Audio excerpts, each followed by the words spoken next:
Hello, this is Matthew Robert Payne from Australia.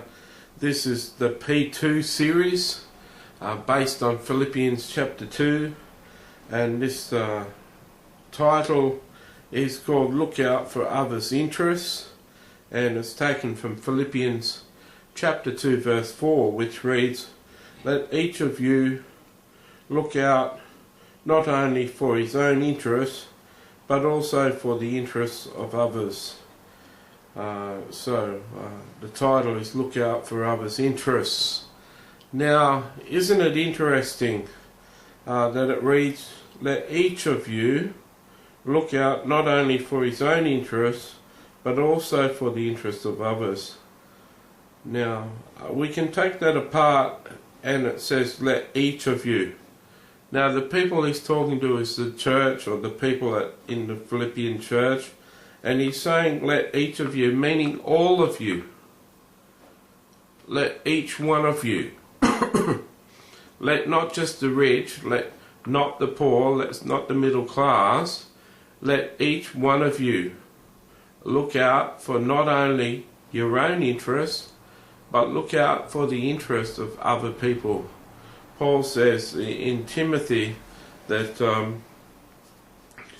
that with food and clothing we should be happy and content, and all else is a bonus.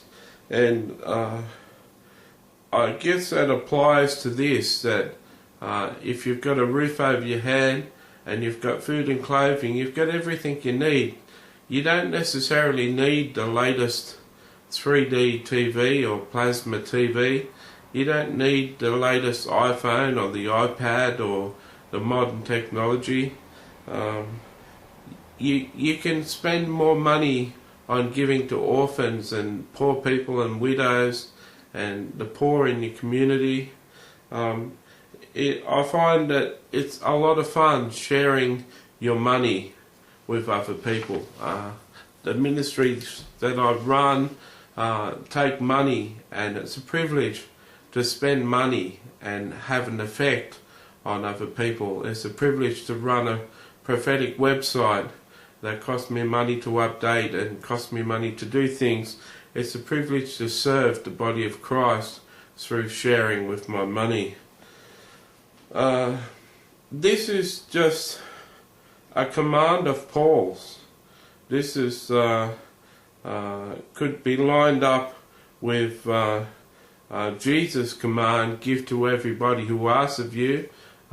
In James it says, "Who are you when someone comes poor and destitute, for you to turn them away and say, be at peace and be filled and be warm?" And he says, "Faith without works is dead." 1 John John speaks in his epistles that it's not the right sort of faith, it's not the right sort of Christian love to be turning people away when you can help them. And the command of Paul here is for us to look out for other people's interests. First of all, you'd have to be willing to go without, and secondly, you'd have to be willing to be aware or even open to knowing about other people's interests.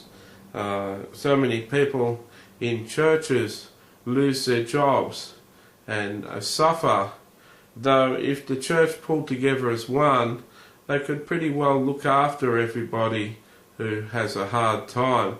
It's just that when one family has a hard time without a job, it's hard for another family to support them completely.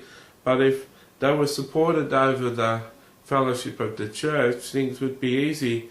But things have become so self-centered these days.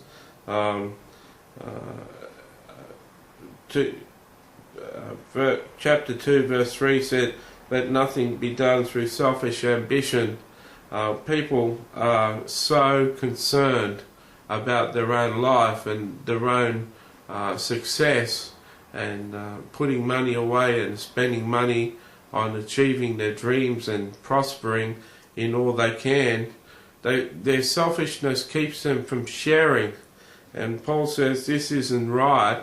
What the church needs to do, what each of you need to do, is not only look out for your own interests, but look out for the interests of others. That goes beyond the physical, that goes beyond food and clothing and help and accommodation for other people. That goes also into the ministry and the interests of other people. If you're working at a television station and they need someone to do voiceovers, or they need someone to read the advertisements, and you know someone in a radio station has just lost their job, putting in a good word with your boss and getting them the job at your station before it's advertised is looking out for the interests of others. If you're in a position where you get wholesale food at your work and you can buy wholesale food, buying wholesale food for a couple of poor families in your community is looking out for the interests of others. If in your professional life or in your spiritual life you can help others in their ministry or their professional life, that's looking out for the interests of others. It's using the resources, the technology, the money and the capabilities that you have to serve other people and make other people's lives easier. Can you understand? Paul is being pretty insistent here that you look after the interest of other people. I pray that you've understood some of this, and I hope that you can have a look at some of the other videos of the P2 series.